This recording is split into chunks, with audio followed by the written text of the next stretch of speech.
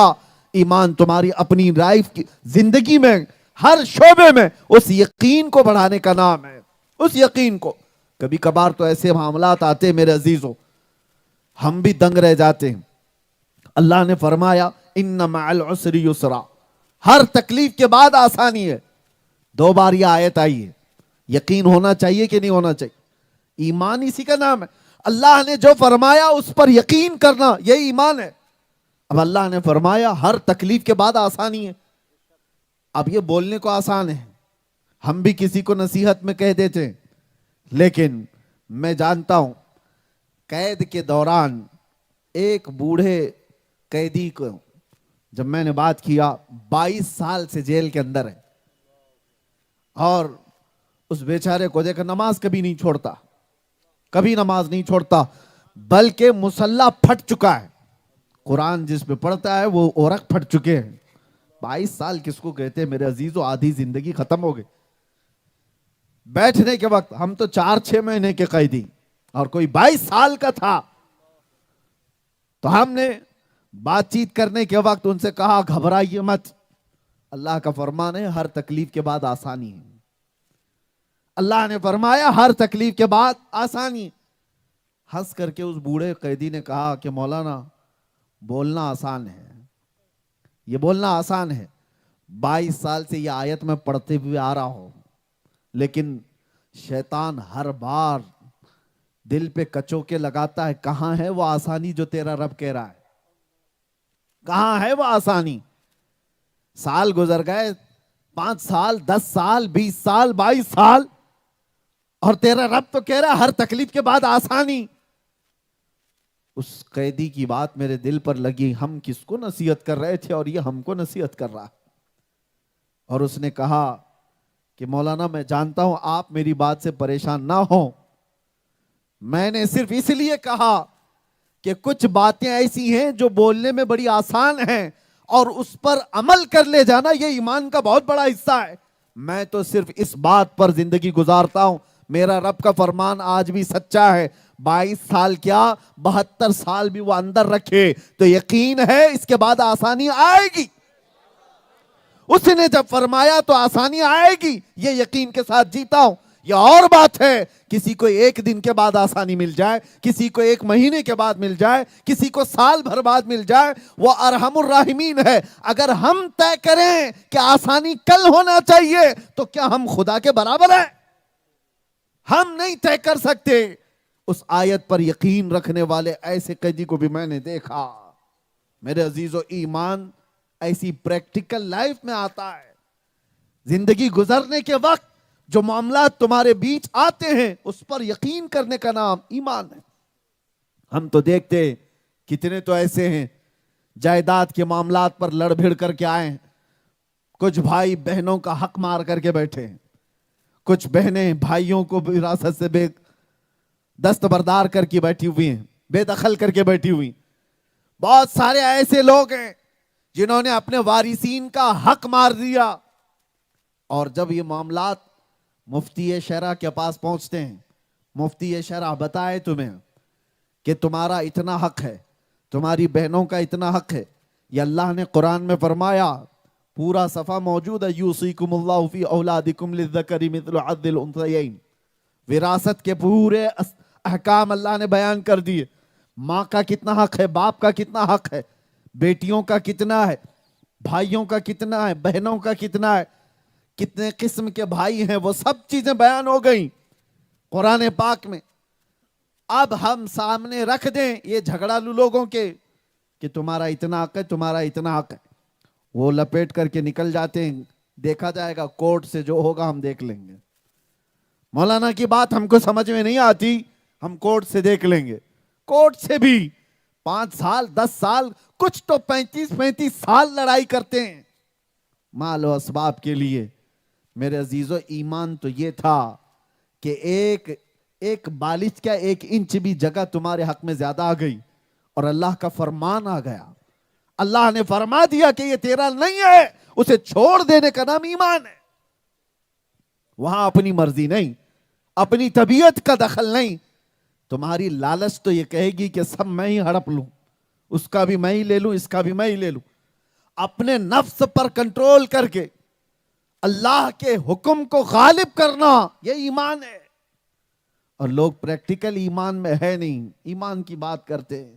اسی لیے قرآن میں کہا ہے اللہ نے، قالت الاعراب آمنا ولکن قولوا اسلمنا.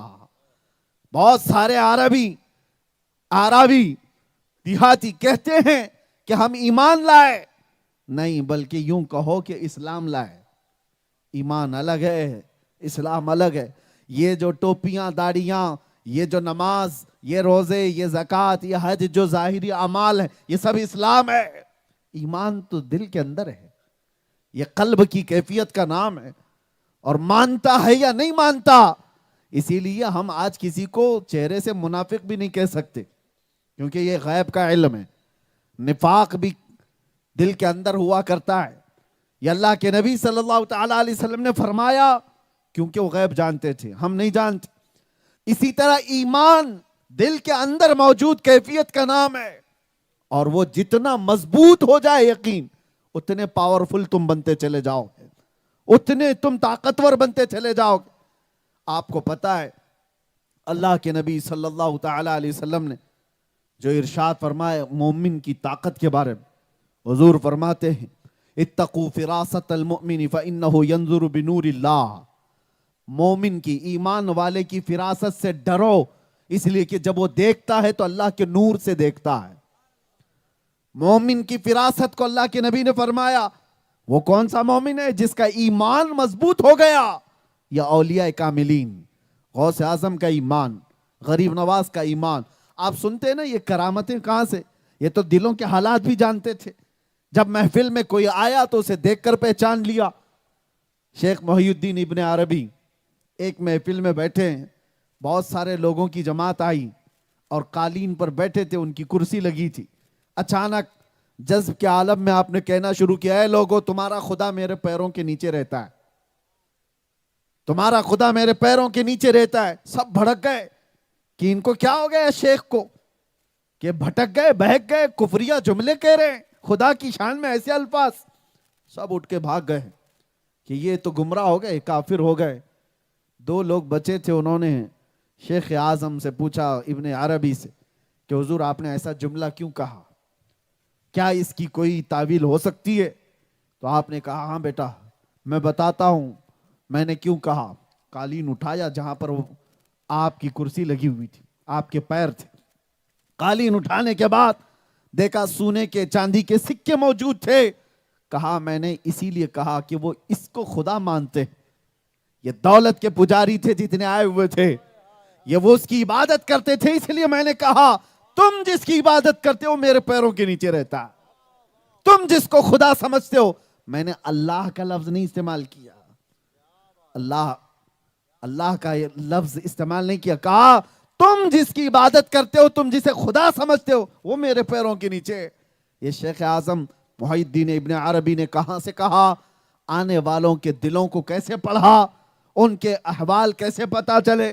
اسی طرح غوث اعظم سیدنا شیخ عبد القادر جیلانی رضی اللہ تعالیٰ عنہ کے پاس 40 علماء کی ایک جماعت آئی تھی، اور سب نے اپنا اپنا ایک سوال رکھ لیا تھا کہ غوث اعظم بہت بڑے عالم کہلاتے ہیں، اور ان کے درس کے بہت سارے معاملات پورے بغداد میں پھیلے ہوئے ہیں، چلو ان سے جا کر ہم بھی کچھ سوالات کریں گے۔ اور 40 علماء کی جماعت آئی اور وہ سوالات لے کر بیٹھے ہوئے تھے۔ اس دن غوث اعظم عبد القادر جیلانی رضی اللہ تعالیٰ عنہ قرآن کی ایک آیت کی تفسیر کرتے کرتے 40 تفسیروں سے بھی آگے نکل گئے۔ جتنے بیٹھے تھے 40 تفسیروں تک تو سب کو پتا تھا، اس کے بعد سب آپس میں ایک دوسرے کا منہ دیکھنے لگ گئے، کیا کہہ رہے ہیں، کیا بیان کر رہے ہیں۔ میرے عزیزو یہ مثالیں اس لیے دے رہا ہوں کہ وہ آئی ہوئی جماعت نہ انہوں نے سوال کیا نہ انہوں نے کچھ پوچھا، صرف محفل میں بیٹھے اور ان کے دلوں کے حالات پڑھ کر غوث اعظم بیان کرنے لگے۔ یہ ابن عربی کا واقعہ، یہ شیخ سرکار غوث پاک کا واقعہ میں اس لیے بتا رہا ہوں کہ یہ اولیاء کے پاس کوئی زیراکس مشین الگ سے تھی جو دلوں کو پڑھ لیتی تھی؟ کیا ان کے پاس کوئی الگ سے ایسا آلہ تھا جو دلوں میں گزرنے والے حالات کو جذب کر کے معلوم کر لیتے تھے؟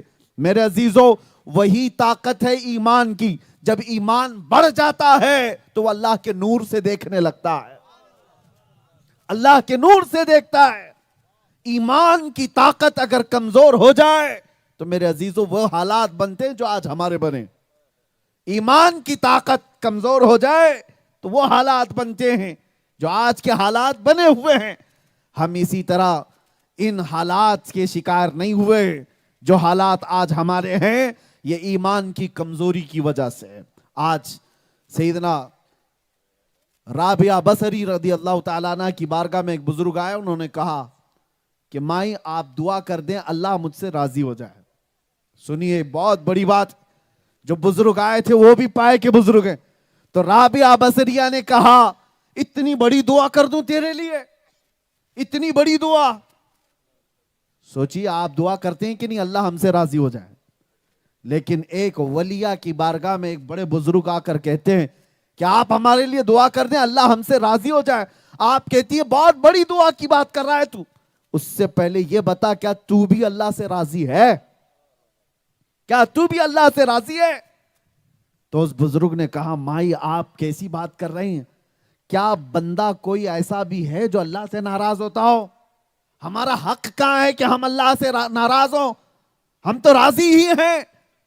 آپ نے کہا نہیں غلط ہے، بہت سارے بندے ایسے ہیں جو اللہ سے ناراض رہتے ہیں، وہ راضی نہیں ہیں، وہ راضی نہیں رہتے۔ پہلے تم راضی ہو جاؤ اللہ سے، اللہ تو ویسی راضی ہو جائے تم سے، تم راضی ہو اللہ سے۔ پوچھا انہوں نے کہ اللہ سے ناراض بندے کیسے ہوتے ہیں؟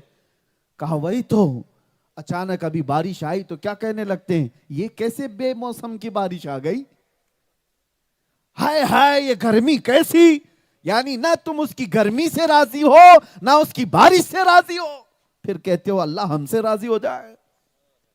مصیبت آئے تو ہائے ہائے ہزاروں کو سنا دیا اپنی مصیبتیں کہ میرے گھر میں یہ ہو گیا، مجھے یہ تکلیف۔ اگر تم اس کی دی ہوئی مصیبتوں پر راضی ہو، اس کی شکایتیں بندوں سے کیوں کرتے ہو؟ تم راضی نہیں ہو۔ راضی جب ہوتا ہے بندہ تو کیسا ہوتا ہے؟ اللہ اکبر، رب تبارک و تعالیٰ سے راضی رہنے والا بندہ وہ ہے جیسے سیدنا ایوب علیہ السلام. ساری اولادیں ختم ہو گئی تھیں، ساری بیویاں مر گئیں، انتقال کر گئیں، اور سارے مویشی جانور سب ختم ہو گئے، لیکن کبھی آپ کے ایمان میں، آپ کے استقلال میں ذرا برابر بھی لغزش نہیں آئی. بیمار اتنے ہو گئے تھے، بیمار اتنے ہو گئے تھے کہ بستر پر سوتے تھے تو چمڑی لگ جاتی تھی اور زبان میں دراڑیں پڑ گئی تھی. اس وقت تک ایوب علیہ السلام نے یہ نہیں کہا ہے یہ مصیبت میرے ہی گھر کیوں آئی. یہ نہیں، یہاں جو سردی بخار پہ بھی ہم بولتے ہیں، یہاں تھوڑا سا مال میں نقصان ہو جائے تب کہتے ہیں میرے ہی گھر میں ایسا ہوتا ہے، میرے ہی گھر میں اللہ تعالیٰ نے مصیبتیں اتار دی ہیں. وہ مصیبتوں کو کون پہنچ پائے گا جو ایوب علیہ السلام نے گزار دی. اتنی مصیبتیں میرے عزیزوں، ذکر کرنے والی زبان کٹ گئی تھی. اللہ کی بارگاہ میں جس زبان سے وہ ذکر کرتے تھے وہ کٹ گئی. تب آپ نے صرف اتنا ہی کہا تھا رب انی مسنی الضر وانت ارحم الراحمین، مجھے تکلیف تو پہنچی ہے مولا، تو ارحم الراحمین ہے. پھر رب تبارک و تعالیٰ اس امتحان سے نکالا، صحت بھی عطا کیا، اولاد بھی عطا کیا، جو کچھ بھی فنا ہوا تھا سب کو اللہ نے دوبارہ عطا کیا. یہ ہے ایمان کی علامت. اگر اللہ سے راضی ہو بندہ تو پھر دنیا بھر میں شکایتیں نہیں کرتا. آج ہمارے جو حالات ہیں، سب سے پہلی چیز یہ ہے کہ ایمان پیدا کرو. اللہ سے راضی رہنے والا بندہ اس کے احکامات میں خلاف ورزی نہیں کرتا، اس کی حکم عدولی نہیں کرتا، کبھی یہ نہیں پوچھتا. اب سوچئے، ایک اور بات میں بتا رہا ہوں. موسیٰ علیہ السلام کے زمانے میں سنا ہے کہ ایک خاتون کو بچے نہیں تھے، اولاد نہیں تھی. وہ گئی اور دعا کے لیے کہتی ہے. آپ نے لوح محفوظ میں دیکھا اور کہا اس کی اولاد نہیں ہے، قسمت میں اولاد لکھی نہیں ہے. وہ روتی ہوئی جا رہی تھی، کسی ایک درویش کے پاس سے گزر ہوا تو اس نے کہا کہ دعا کرتا ہوں اللہ تعالیٰ تجھے دے دے. میں اس واقعے کی صحت پر کلام نہیں کر رہا، لیکن جن بزرگوں نے اس کو بیان کیا میں آپ سے عرض کرتا ہوں، اس ایک درویش کی دعا پر اللہ تبارک و تعالیٰ نے اس کو اولاد دیا، وہ خاتون. بعد میں موسیٰ علیہ السلام نے رب تعالیٰ سے پوچھا کہ اے اللہ، اس خاتون کی قسمت میں اولاد تو لکھی نہیں تھی، اسے کیسے ملی؟ تو رب تبارک و تعالیٰ نے فرمایا اس کا جواب یہ ہے کہ موسیٰ جاؤ، ایک چاقو لے لو اور ایک برتن، اور اپنی قوم میں جا کر لوگوں سے کہو کہ اللہ نے تمہارے جسم کا ایک ٹکڑا مانگا ہے، کاٹ کے دے دو. آپ آئے قوم کے سامنے کہ اللہ نے تمہارے جسم کا ایک ٹکڑا مانگا ہے. ادھر ادھر لوگ بھاگنے لگ گئے. جسم کا ٹکڑا کاٹ کر کے دینا. وہی درویش بیٹھا ہوا تھا فقیر، اس کے پاس جیسی ہی آواز آئی وہ اٹھ کر بھاگتا ہوا آیا. کہا کہ اے نبی اللہ، کیا اللہ نے جسم کے حصہ مانگا ہے؟ کہا ہاں. چاقو لے لیا اس فقیر نے، اپنے جسم کے حصے کاٹنے لگ گیا. کبھی ادھر سے کاٹتا ہے، کبھی ادھر سے، کبھی ران کا، کبھی پیٹ کا، کبھی پیچھے کا، سب حصے کاٹ کاٹ کر کے ٹکڑے رکھنے لگا. جسم پورا لہو لہان خون سے بھر گیا. اللہ کے نبی نے کہا کہ تجھ سے کہا تھا اللہ نے ایک ٹکڑا مانگا ہے، تو نے پورے جسم کو چھل دیا. اس فقیر نے کہا یہ تو نہیں پتا تھا کہ اللہ نے کس جگہ کا مانگا ہے. میں نے جسم کا ہر حصہ رکھ دیا، کوئی تو اسے پسند آ جائے. میرے عزیزوں، یہ ہے فرمان رب ذوالجلال پر بندے کی حاضری. یہ ایمان کا حصہ ہے، یہ ایمان کا حصہ ہے. اور یہاں پر حال یہ ہے، مسجد سے آواز آتی رہی حی علی الصلاۃ، کوئی کان تک نہیں دھرتا. یہی اگر باہر کوئی اعلان کر دے کہ آ جاؤ 1-1 لاکھ کا ٹوکن لے لو، پھر لائن لگ جائے. اگر یہی صبح کوئی اٹھ کر کے نیتا آئے اور کہے کہ لوگوں کو 1-1 گنٹا زمین دی جا رہی ہے، آ جاؤ، سارے بستر چھوڑ کر بغیر منہ دھوئے بھاگیں. یہ کیا ہے؟ یہ ایمان کا حصہ ہے. دنیاوی اسباب پر اگر یقین بڑھ گیا ہے تو پھر ایمان کا ہے. وہ ایمان ہے کہ حضرت انس رضی اللہ تعالیٰ عنہ فرماتے ہیں مدینے میں ابھی شراب حرام نہیں ہوئی تھی.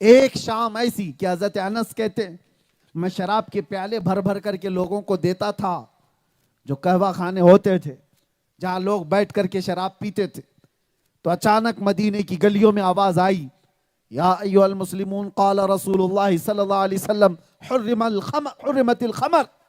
اے ایمان والو, مسلمانوں, اللہ کے نبی کا فرمان آ گیا کہ آج سے شراب حرام ہو گئی. کوئی اعلان کر رہا تھا, یا اعلان کی آواز جیسی ہی کانوں پر پڑی, حضرت انس کہتے میرے ہاتھ سے شراب کا پیالہ چھوٹ گیا, میں نیچے پٹک دیا. اور صرف ان کی بات نہیں, جتنے بیٹھے تھے کوئی لبوں سے قریب لگایا ہوا تو وہیں سے پھینک دیا. جس کے ہاتھ میں جہاں جہاں تھی سبوں نے پھینک دیا. یہ عرب کے وہ لوگ جو 50 سال 60 سال پرانی شراب پینے کے عادی تھے, یہ 40 سال 50 سال تک شراب کو جمع کر کے رکھتے پھر پیتے تھے. نشہ زیادہ کرنے کی عادت انہیں تھی. وہ حضرت انس کہتے ہیں ایک شام ایسی آئی کہ لوگوں نے اپنے ہاتھوں کے پیالے ہی نہیں پٹکے تھے, بلکہ ہر گھر میں جہاں جہاں شراب تھی سبوں نے مٹکے توڑ دیے. ایک رات مدینے کی ایسی تھی, ساری نالیاں اور سارے گٹر صرف شراب سے بہ رہے تھے. ایک فرمان آیا تھا, ایک فرمان. میں کہتا ہوں میرے عزیزو, یہ واقعہ میں نے کیوں کہا, حضرت انس کا یہ بیان سن کر کے میں یہ سوچتا ہوں, ارے وہ صحابہ یہ بھی تو کہتے, ارے ابھی تو یہ اعلان کر رہا ہے, ہم جا کے رسول اللہ سے پوچھ لیں گے صحیح میں ہے بھی کہ نہیں, پکا اعلان ہوا بھی ہے کہ نہیں, یا پھر آج اعلان ہوا ہے کل سے نافذ ہوگا.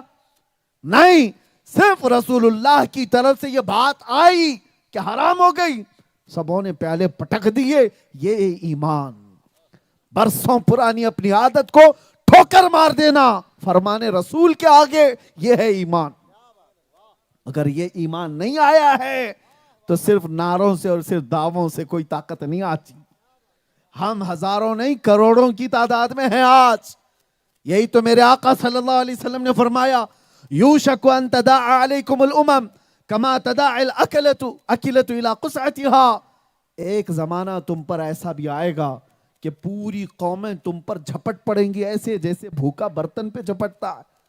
صحابہ نے پوچھا تھا, نحن یومئذ من قلۃ یا رسول اللہ, اے اللہ کے نبی کیا اس زمانے میں ہماری تعداد تھوڑی سی ہوگی, ہم چھوٹے ہوں گے, کم ہوں گے, اس لیے ہم پر سب جھپٹیں گے؟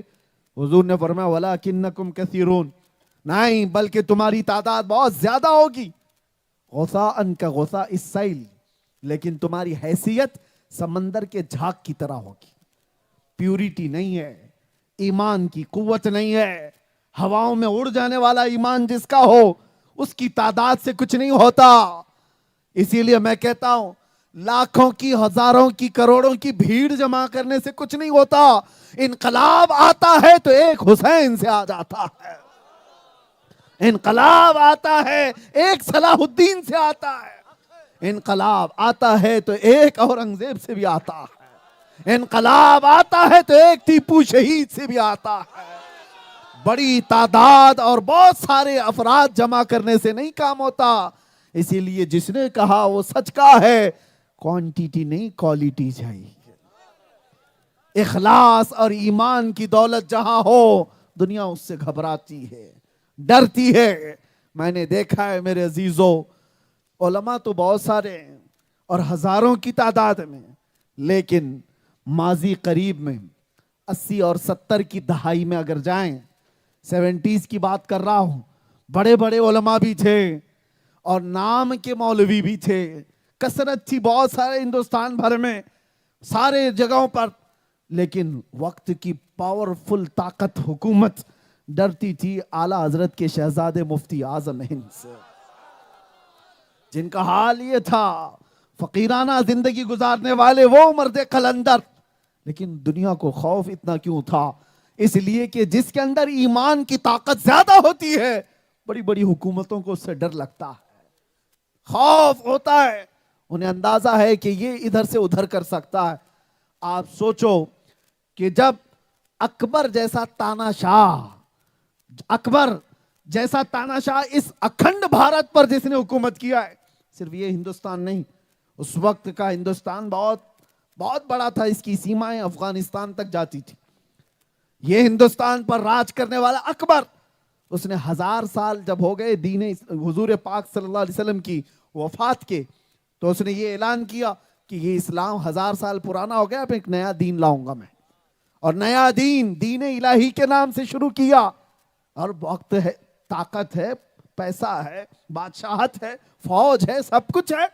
آدمی کے پاس جب اتنی ساری چیزیں ہوتی ہیں تو سوچا تو اکثر ایسا دیکھا گیا ہے، جب بھی کسی کے پاس طاقت اور سکتہ اور پاور آتا ہے وہ سوچتا ہے میں من کی بات کر کے سب کے اوپر حاوی ہو جاؤں گا. آج بھی وہی ہو رہا ہے. ہاں ایسا نہیں ہوتا، کوئی ایک قلندر اٹھ جاتا ہے اور پھر تہو بالا کر دیتا ہے. اکبر نے یہ سوچا تھا سارے وزیر میرے، سارے سپاہی میرے، مولویوں کا تو کیا، ان کو کچھ دے کر کے ویسے ہی ٹھنڈا کر دوں، ان کو خرید لوں.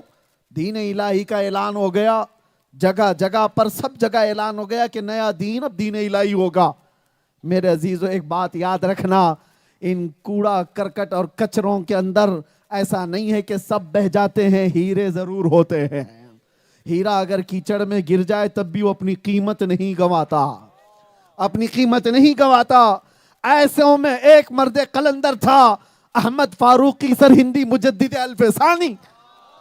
ارے نوجوانی کا حال تھا، 27 سے 30 سال کی عمر شاید، اور اس عمر میں کھڑا ہوا اور کہا نہیں دین ہوگا تو میرے مصطفیٰ کا. اکبر کا نہیں، مصطفیٰ کریم نے جو دین پیش کیا وہی اسلام کی سچائی ہوگی. تم دوسرے کسی بھی دین کی پیروی کرو، اس سے غرض نہیں، لیکن اسلام نام سے وہی دین رہے گا جو آمنہ کے لال نے پیش کیا. آپ سوچو ایک بہت بڑے ہاتھی کے سامنے ایک چونٹی کھڑی ہو جائے، لوگ تو یہی سوچتے ہیں کیا کر لے گی یہ چونٹی اس کا.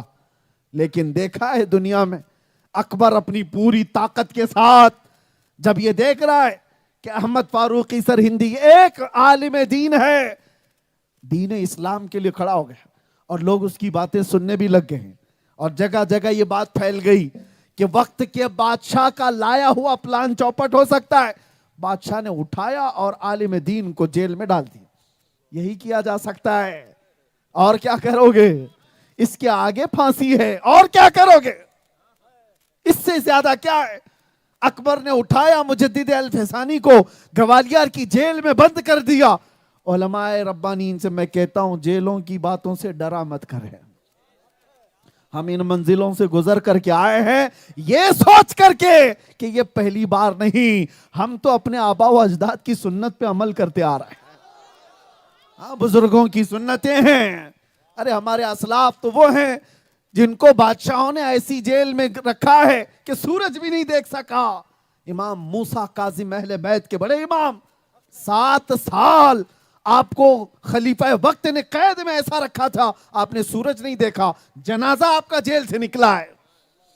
علماء کو آج یہ بات سوچنا چاہیے کہ ہم نے رسول اللہ کے نام پر روٹیاں بہت کھائی ہیں.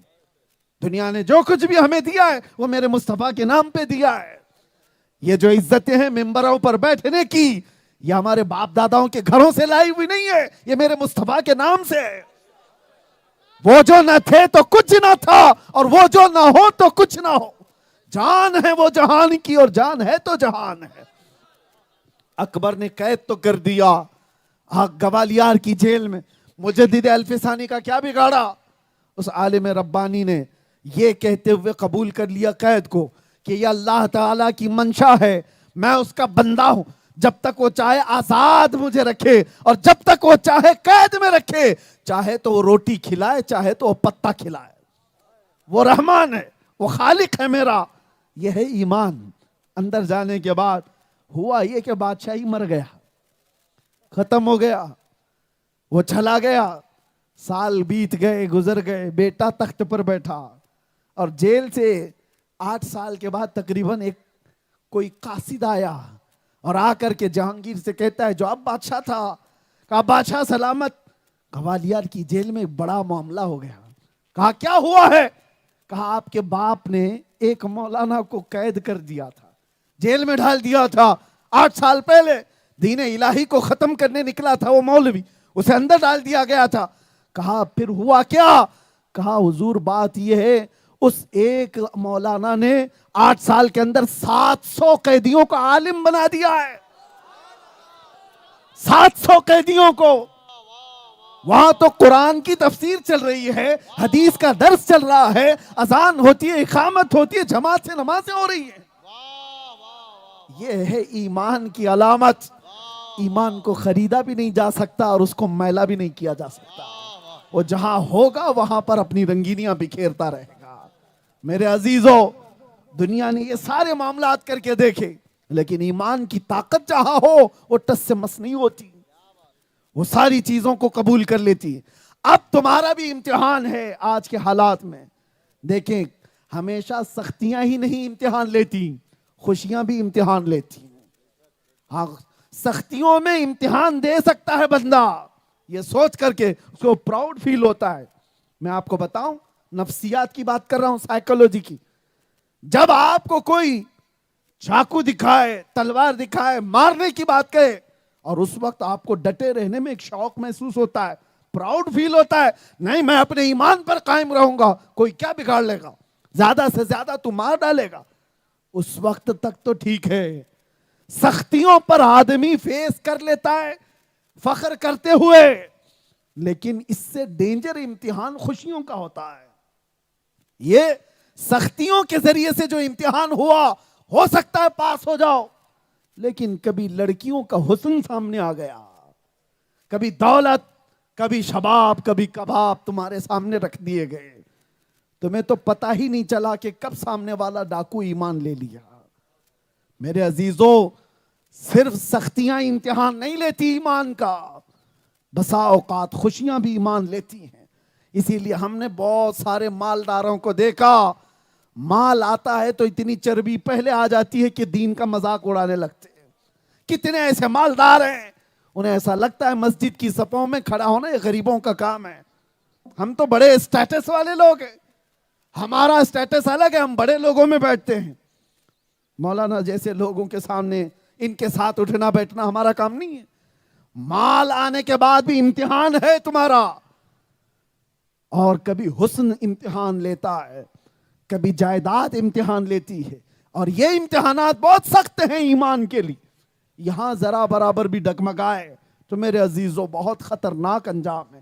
اسی لیے میں آپ کو اب میری گفتگو سمیٹتے ہوئے آخری بات عرض کر رہا ہوں, آخری باتیں, چند جملے. خالد بن ولید اپنی فوج لے کر ایک قلعے پر اچانک حملہ کر دی, جہاں سے جس قلعے سے بیٹھ کر کے منصوبے منائے جاتے تھے, اچانک خالد بن ولید نے گھیراؤ کر لیا. وہ عیسائی تھے, بڑے پیسے والے لوگ تھے, اور وہ لڑ نہیں سکے. اچانک محل چھوڑ کر, پورا قلعہ چھوڑ کر بھاگ گئے, بغیر لڑائی بھاگ گئے سارے.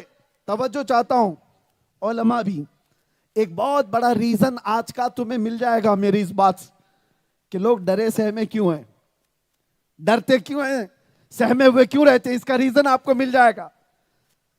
خالد بن ولید کی جتنے نوجوان فوجی تھے سب اندر آئے, وہاں دیکھا بڑی مست قالینیں لگی ہیں, صوفے لگے ہوئے ہیں, ارے بھنا ہوا کباب, بڑے مرغن غذائیں, بہت کچھ وہاں پر سجا ہوا تھا, کھانے کے دستر لگے ہوئے تھے, صوفے ہیں, عیش و آرام کی چیزیں لگی.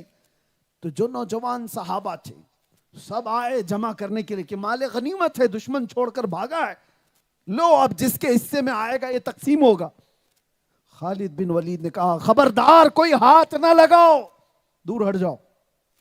سب کو ہٹا دیا, 2-4 لوگوں کو بلایا, اور اس کے بعد سارا مال جمع کر کے اس کو آگ لگا دی. بہت قیمتی قالین تھی اس کے اندر. تو صحابہ نے پوچھا یہ کیسا نظام ہے تمہارا کہ جب مال غنیمت ہاتھ آتا ہے تو تقسیم ہوتا ہے, آپ نے سب جلا دیا. آپ نے کہا بات سنو, وہ جتنے یہاں بیٹھے ہوئے تھے جو بھاگ کر کے گئے, اسی مال کی وجہ سے آج ان کے اندر مقابلے کی طاقت نہیں تھی. اس مال نے ان کو ایسا بزدل بنایا تھا کہ وہ کھڑے ہونے کی ان کے اندر ہمت نہیں تھی. اور آج تم بھی اگر اس کے عاشق ہو گئے تو کل تم بھی کسی کے سامنے کھڑے ہونے کی ہمت نہیں رکھو. یہ چیزیں ہیں جو آج ہمیں بزدل بنا رہی ہیں، کمفرٹ زون میں جینے کے عادی ہو گئے. بہت سارے لوگ یہ سوچتے ہیں، ڈرتے ہیں کہ ناموس رسالت پر بات کریں تو پتہ نہیں میرے بیوی بچوں کا کیا ہوگا، دکان کا کیا ہوگا، جائیداد کا کیا ہوگا. ایسے گنڈے تو بیٹھے ہوئے ہیں، بلڈوزر کل لے کے آ جائیں گے. یہ سارے خوف میرے عزیزو، یہ تمام چیزیں ان کے اندر تمہاری جان لگی رہے گی تو ڈرتے ہی رہو گے. جب تمہاری جان، تمہاری امیدیں مال سے وابستہ ہیں، موت تک ڈر کر کے جینا ہوگا اور گھٹ گھٹ کر کے جینا ہوگا. اسی لیے یہ ساری چیزوں سے اپنی امیدیں اور اپنی آس نکال لو. ایک جگہ پر اپنا ایمان رکھو، اللہ کی ذات، وہ خالق کائنات کی ذات ہے. جیتا ہوں تو اس کے لیے اور مرتا ہوں تو اس کے لیے. اور اس کی ترجمانی، میرے اس جملے کی ترجمانی سننا ہے تو آخری میرا جملہ، اور مجھے فخر ہے اس بات پر کہ میں شیر میسور کے کرناٹک سے تعلق رکھتا ہوں. آپ نے جو فرمایا، شیر میسور ٹیپو سلطان نے گھٹ گھٹ کر کے 100 سالہ گیدڑ کی زندگی جینے سے بہتر ہے ایک دن شیر کی زندگی جی کر چلا جائے. اس سے بہتر کچھ نہیں. گیدڑ کی 100 سالہ زندگی سے شیر کی ایک دن کی زندگی بہتر ہے. اسی لیے اٹھو، قوت عشق سے ہر پست کو بالا کر دو، دہر میں نام محمد سے اجالا کر دو. لبیک یا رسول اللہ.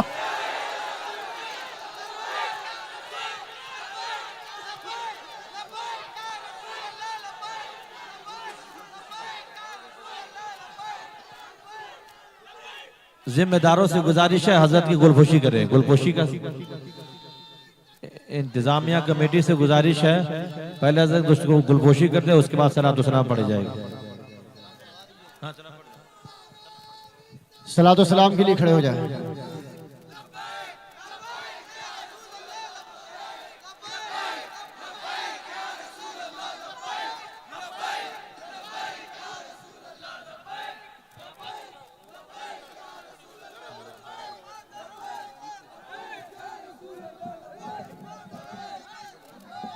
بد نظمی کا مظاہرہ نہ کریں، بد نظمی کا مظاہرہ نہ کریں. رکیں ابھی.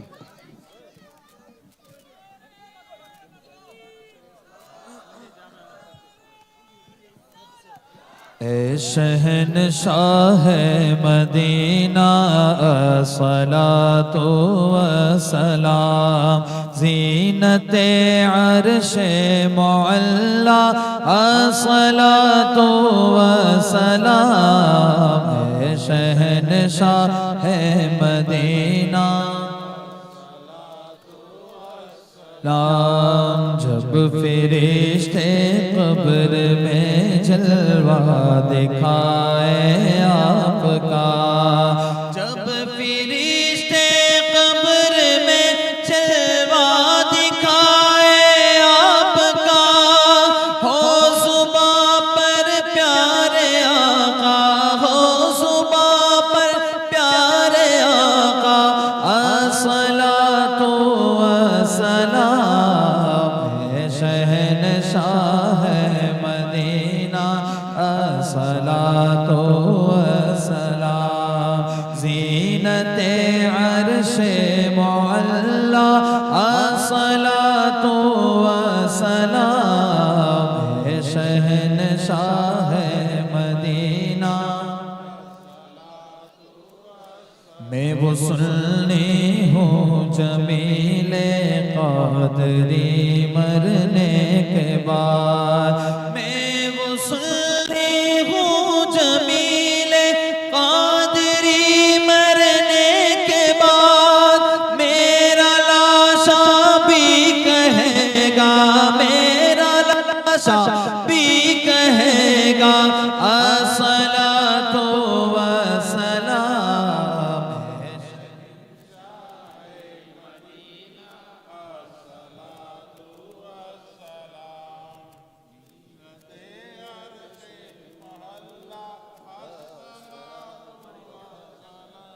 الصلاة والسلام عليك يا رسول الله، الصلاة والسلام عليك يا نبي الله، وعلى آلك وأصحابك يا خلق الله صلى الله تعالى عليك وسلم. جن حضرات نے خواہش ظاہر کی تھی سلسلہ عالیہ قادریہ میں بیعت ہونے کی. میں جس طرح سے پڑھاؤں میرے ساتھ مل کر پڑھیں, اور جو آلریڈی کسی سے مرید ہیں, بیعت ہیں, وہ توبہ کرنے کی نیت سے مل کر کے پڑھ سکتے ہیں. اعوذ باللہ من الشیطان الرجیم, بسم اللہ الرحمن الرحیم. لا الہ الا اللہ محمد الرسول اللہ صلی اللہ علیہ وسلم. رضیت باللہ ربا وبمحمد صلی اللہ علیہ وسلم رسول النبی وبالاسلام دینا وبالقرآن کتابا وبالکعبۃ قبلہ وبالمؤمنین اخوہ. الہی میں نے توبہ کی اپنے پچھلے تمام گناہوں سے. عہد کرتا ہوں شریعت مصطفیٰ پر قائم رہوں گا. ہر فرض ہر واجب کو ان کے وقتوں پر ادا کرتا رہوں گا. ہر برائی سے بچتا رہوں گا. میں داخل ہوا سلسلہ عالیہ قادریہ میں. الہی مجھے غوث پاک کے مریدوں میں قبول فرما. قیامت کے دن ان کی جماعت میں حشر فرما. میں نے اپنی جان, اپنا مال, اپنا سب کچھ اللہ اور اس کے رسول کے لیے بیچ دیا. میں نے اپنی گردن ناموس رسالت کی حفاظت کے لیے وقف کیا.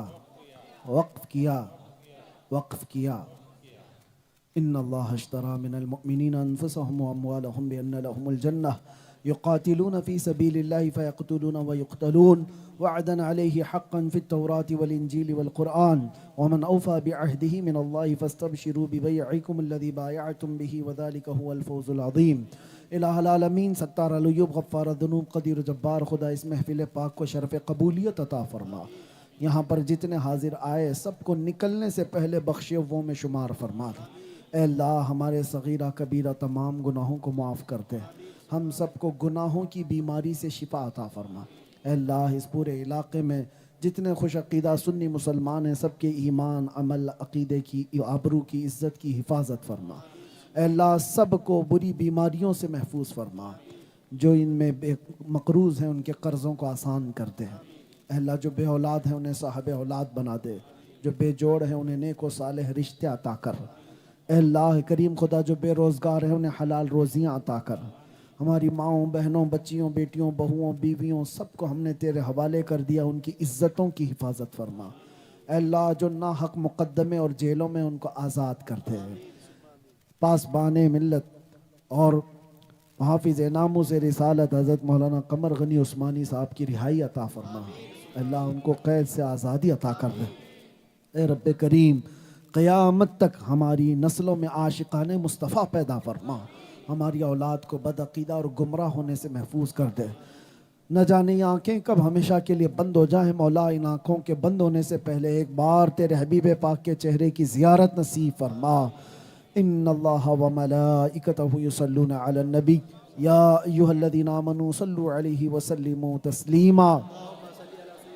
اللہم صل علی سیدنا محمد معدن الجود والکرم وآلہ واصحابہ الکرام وابنہ الکریم وبارک وسلم. دعواہم فیہا سبحانک اللہم وتحیتہم فیہا سلام وآخر دعواہم ان الحمد للہ رب العالمین. جب دمیں واپسی ہو یا اللہ, جب دمیں واپسی ہو یا اللہ, لب پہ جاری ہو بس لا الہ الا اللہ محمد رسول.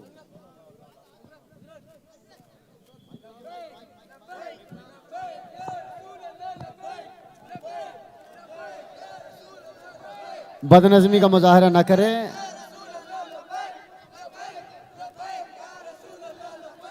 آر کے اسٹوڈیو پر یہ پروگرام لائیو ہوا, نور رضا پروڈکشن پر یہ پروگرام لائیو ہوا. بعد میں آپ تمام حضرات سے گزارش ہے